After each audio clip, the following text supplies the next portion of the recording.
Stream है। Chapter का नाम है रिम्स ऑफ द अर्थ, यानी कि अर्थ का जो शेप है, ठीक है, अर्थ का जो शेप है उसका कितना कैसे पोर्शन में उसको बांटा गया है। आप जानते हैं अर्थ पे लिविंग बींग्स, ठीक है, सबसे पॉसिबिलिटी है अर्थ पे रहना है क्योंकि यहाँ पे एयर वाटर, ठीक है, दोनों चीज मौजूद है। और एयर वाटर होने के कारण ही अर्थ एक ऐसा आपका प्लानट है जिसपे लाइफ सपोर्टिंग सिस्टम मौजूद है, जिसके कारण इस पर लाइफ एग्जिस्टिंग प्लानट कहा जाता है। ठीक है, तो लाइफ एग्जिस्टिंग प्लानट का मतलब है यहाँ पे लाइफ का सर्वाइवल होने के लिए आपको ऑक्सीजन प्रॉपर मात्रा में मिलता है और वाटर की अवेलेबिलिटी है, यानी वाटर में मौजूद है। तो ऑक्सीजन वाटर दो कंडीशन है जो लाइफ सपोर्टिंग के कारण इसको अर्थ को एग्जिस्ट कराता है, जो सर्वाइवल ऑफ लिविंग थिंग्स को मैनेज करता है। अब हम लोग इसमें देखेंगे अर्थ का जो इंटरनल स्ट्रक्चर है वो कैसा है। तो अर्थ जो बना हुआ यहाँ लिखेंगे, ठीक है, इसका पोर्शन देखेंगे, यहाँ पे रेडिंग किया हुआ है अलग अलग पोजीशन पे। पहला जो डॉटेड किया गया है वो आपका क्या है, वो मेंटल कलर है, ठीक है, वो रेडिश कलर में होगा, ये दोनों मिलकर के रेड कलर में होगा, मैंने इस पर लिखा है रेड कलर्स, ठीक है। सबसे पहले पोर्शन जो सबसे ऊपर हम लोग रहते हैं, जो अर्थ का पहला पोजीशन है, आउटर लेयर ऑफ अर्थ बोलते हैं इसको, वो है क्रस्ट, ठीक है। क्रस्ट पे ही हम लोग सभी पेड़ पौधे और सब ह्यूमन बॉडी इस पर रहते हैं, ठीक। सेकेंड पोजीशन जो है मेंटल, तो मेंटल जो पोजीशन यहाँ पे है वो ब्लैक, यहाँ पे डॉटेड करके दिखाया गया वो रेड है। उसके बाद दो और डॉटेड दिखाए गए इस पोजीशन पे, जो आपका आउटर कोर है और इनर कोर है। तो आउटर कोर जो पोजीशन दिखाया गया है, ठीक है, वो आउटर कोर जो है वो ब्राउन कलर में दिखाया गया, इसलिए मैंने यहाँ पे इसको इंडिकेट किया है। आउटर कोर जो है वो ब्राउन कलर में है, ठीक है। और येलो कलर में जो दिखाया गया है, ये इस पोर्शन को, ठीक है, इसको और इस पोर्शन को, ये येलो कलर में होता है, ठीक है, जिसको हम लोग इसको बोलते हैं इनर लेयर, यानी कि बिल्कुल इनर पार्ट। तो आप यहाँ देख अर्थ के सबसे अर्थ बिल्कुल डीप पॉइंट पे जाएंगे तो बहुत ज़्यादा मात्रा में हीट होगा, ठीक है। तो जनरली हम इसको तीन पार्ट में डिवाइड कर सकते हैं, क्रस्ट, ठीक है, मेंटल और कोर, ठीक है। इसका कलर हो जाएगा आपको रेड, मतलब इस क्रस्ट का सबसे ऊपर पार्ट है तो इसका कोई कलर नहीं होगा, लेकिन इस पोजीशन में जब अंदर जाते हैं तो मेंटल होगा, मेंटल रेड कलर का होगा, और कोर, आउटर कोर और इनर कोर होगा वो ब्राउन कलर में होगा। तो हम इसमें पढ़ते हैं रिम्स ऑफ द अर्थ, क्या बताता है अर्थ के पार्ट के बारे में, डिफरेंट लेयर के बारे में बता रहे हैं। The earth has 4 main layer, यानी पृथ्वी को मेन 4 इसका लेयर बांटा गया है, यानी इसका अलग पोर्शन 4 पोर्शन बताया गया है। The inner core, the outer core, the mantle and the crust, ठीक है। अब कह रहा है कि we live on the outer part of the earth, यानी अर्थ के इस पार्ट पे हम लोग ऑल लिविंग बींग्स, यहाँ पे क्या होता है, लिविंग बींग्स रहते हैं,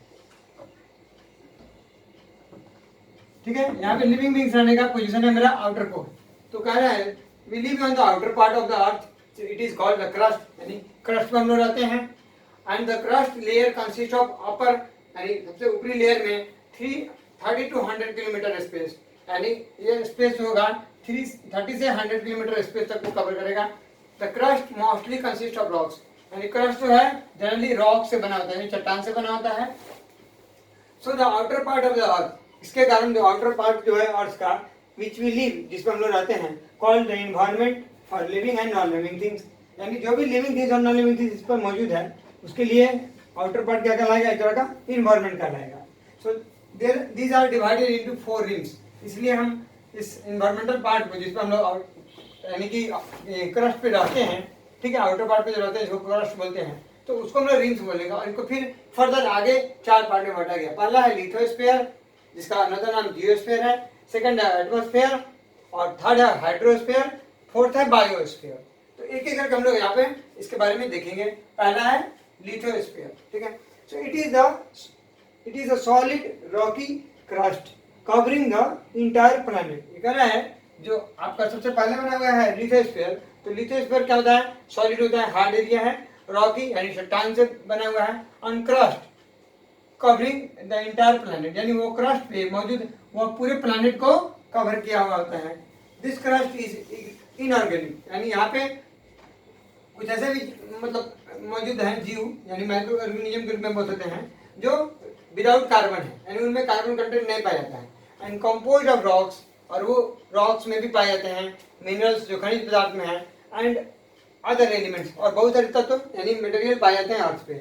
बिसाइड द क्रस्ट, यानी क्रस्ट के इसके अलावा it also include the part of upper mantle, यानी क्रस्ट में ही मेंटल का ऊपरी पार्ट भी कवर किया हुआ होता है, जो इसको आप एक शॉर्ट कवरेज सर्कुलर शेप में ड्रॉ कर सकते हैं।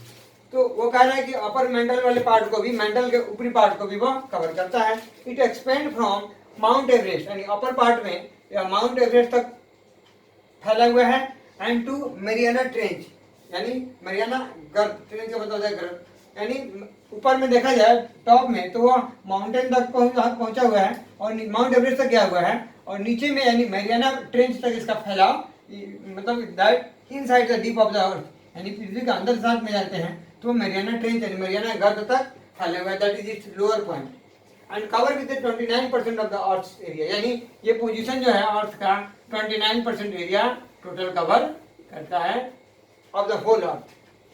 This is the uneven and contain varied geological features. अब कह रहा है ये जो बना होता है तो वेरिड जियोलॉजिकल फीचर्स है, यानी कि यहाँ पे ऐसे भी प्लैनेट है जो लिविंग थिंग्स में कंडीशन पे है, कुछ ऐसे भी चीज है जो एनिमल्स है वो बिल्कुल नॉन लिविंग थिंग्स में है। तो ये बताता है the geological features such as plains, mountains and desert. ये यहाँ पे समतल मैदान, पर्वत और रेगिस्तान वाले एरिया भी इसमें शामिल होते हैं। This sphere divide into tectonic plates, और अर्थ का ये स्ट्रक्चर, ठीक है, टेक्टोनिक प्लेट के रूप में ये बटा हुआ होता है, और ये प्लेट के रूप में जब ये ओवरलैप करता है प्लेट्स, ठीक है, ओवरलैप मतलब एक प्लेट जब दूसरे प्लेट के आसपास में पहुंचता है तो क्या होता है, अर्थक्वेक्स आता है। आप अभी इसके बारे में अगले चैप्टर में डिटेल देखेंगे। यहाँ बताता है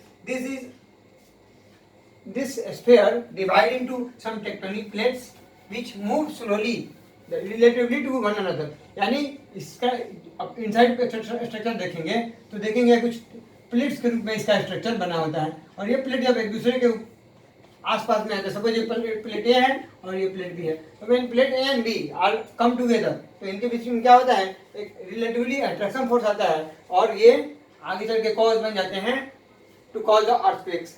तो कहता है this interaction of these plates, यानी इन दोनों प्लेट के बीच में जब इंटरेक्शन होगा, दीज आर कॉज, ये कारण बन जाते हैं for the earthquakes and the volcanic eruption. कभी कभी ज्वालामुखी फटने का कारण भी अर्थ के इनसाइड जो स्ट्रक्चर होते हैं तो उसके प्लेट्स का ओवरलैप होता है एक दूसरे से, तो वो कॉज बन जाता है वोल्केनो इरप्शन का एंड अर्थक्वेक का। ठीक है, एटमॉस्फेयर के बारे में, ठीक है, सेकंड टॉपिक एटमॉस्फेयर। तो एटमॉस्फेयर का मतलब होता है आपका सबसे ऊपरी पर्यावरण का वाला भाग, ठीक है, इसको वातावरण के रूप में हम लोग मानते हैं। तो कहता है atmosphere is the layer of gases which are surround the earth, यानी कि अर्थ पे वह मतलब लेयर, ठीक है, जहाँ पे मैक्सिमम गैसेस मौजूद है, ठीक है, और हमारा एटमॉस्फेयर क्या है, made of different gases, it is made of many gases like nitrogen, ठीक है, 78.1 यानी कि लगभग 79% का ये इसका क्या बोलते हैं परसेंटेज होता है अर्थ का। जितने भी गैस है सबसे ज्यादा इसमें नाइट्रोजन का परसेंटेज ज्यादा है। तो नाइट्रोजन गैस का इतना परसेंटेज है, ऑक्सीजन 20.9, आर्गन जो है 0.9, कार्बन जो है कार्बन डाइऑक्साइड जो गैस है CO2 जिसको बोलते हैं 0.035%, and water vapour and other gases, यानी कि हमारा एटमॉस्फेयर जो है डिफरेंट टाइप्स ऑफ गैसेस से मिला हुआ होता है, मिलकर बना होता है।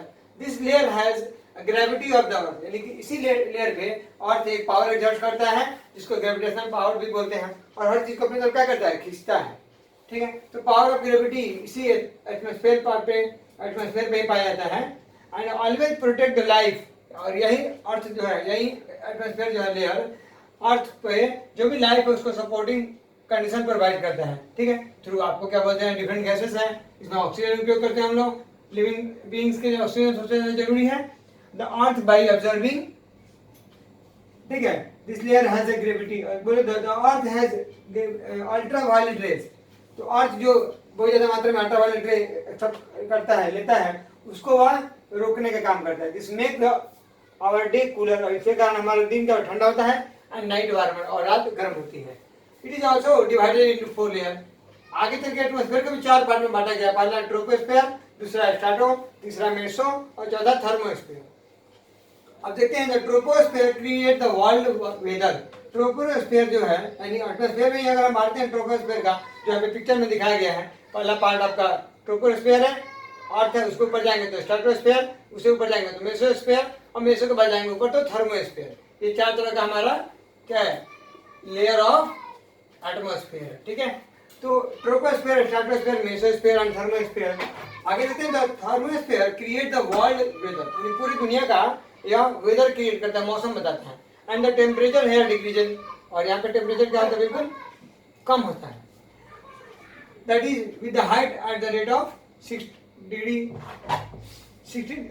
सेंटीग्रेड फॉर एवरी 1000 फीट, यानी कि प्रत्येक 1000 किलोमीटर पे अगर आप जाएंगे अर्थ से बाहर की तरफ लेयर में, तो आपका जो टेम्परेचर होगा डिक्रीज करेगा 6 डिग्री सेंटीग्रेड, यानी कि विद रेस्पेक्ट टू आपका क्या रहा है डिस्टेंस, अगर हम लोग इंक्रीज करते हैं आफ्टर द अर्थ लेयर से बाहर जाते हैं, तो प्रत्येक 1000 किलोमीटर पे जो टेम्परेचर होगा वो 6 डिग्री टेम्परेचर पे लूज करता है। और इसे बताया गया कि आप जैसे जैसे अर्थ से ऊपर जाएंगे ऑक्सीजन आपको कम मिलेगा, ठीक है, और टेम्परेचर हायर मिलेगा। लेकिन यहाँ पे कहता है थर्ड में हाइड्रोस्फीयर, इसी में देखते हैं हम लोग हाइड्रोस्फीयर की बात करते हैं, तो it is the layer has water all around. तीसरा हम लोग को पढ़ना है हाइड्रोस्फीयर, हाइड्रो का मतलब होता है वाटर, ठीक है, और ऐसा स्फीयर जहाँ पे पूरा वाटर मौजूद है, it is the layer of water all around, यानी ऐसा लेयर है जहाँ पे चारों तरफ पानी है, सच एज जैसे बता रहे थे कि such as on under and over, यानी सरफेस के अंदर, सरफेस के ऊपर और सरफेस के नीचे। तो about 71% of the earth surface is covered by the water. अब हम जानते हैं कि 71% जो है अर्थ का सरफेस वो क्या बना है, वाटर से बना है। तो अब in the form of ocean, और ये बना किस चीज में है, तो ओशन के रूप में, सीज के रूप में, रिवर के रूप में, लेक्स के रूप में, ठीक है। The ocean contains mostly salty water, और ओशन में जो वाटर होता है वो पीने लायक नहीं होता है, वो नमकीन पानी होता है, ठीक है, जिसका हम लोग उपयोग ड्रिंकिंग वाटर के रूप में नहीं करते हैं। Most of the fresh water is frozen into the form of glacier and under the ground. अब कह रहा है जो पीने वाला जो पानी है, जो फ्रेश वाटर है, वो ज्यादातर मात्रा में फ्रोजन यानी जमा होता है, और ग्लेशियर के रूप में यानी कि बर्फ के रूप में वह जमा हुआ होता है। So life of the planet earth is possible due to this sphere. तो अर्थ पे अगर लाइफ सपोर्टिंग कंडीशन बनता है तो वह है हाइड्रोस्फीयर के कारण, ठीक है, प्रोवाइड करता है water. The earth gets name blue planet, earth का एक स्पेशल नाम है blue planet due to the hydrosphere, यानी कि availability of hydrosphere on the earth, ठीक है, this is called a blue planet. Earth को हम लोग ब्लू प्लैनेट भी नाम जानते हैं। अब आगे देखेंगे ट्रोपोस्फीयर में, यहाँ पे जो फ्लाइट जो एरोप्लेन जो चलता है वो ट्रोपोस्फीयर में चलता है, ठीक है, और जितने भी सैटेलाइट यानी जो भी हम लोग रॉकेट्स ये सब चलते हैं, और जो भी सैटेलाइट जो छोड़े जाते हैं साइंटिस्ट के द्वारा, वो हमारा स्पेस में इस थर्मोस्फीयर के रूप में, थर्मोस्फीयर ये प्लेस है जहाँ पे सबको सेटल किया था, और बहुत सारे इंफॉर्मेशन रिगार्डिंग क्या बोलते हैं आपको स्पेस अंतरिक्ष के बारे में वो बहुत सारे इंफॉर्मेशन देता है। तो नेक्स्ट टॉपिक हम लोग उसके आगे में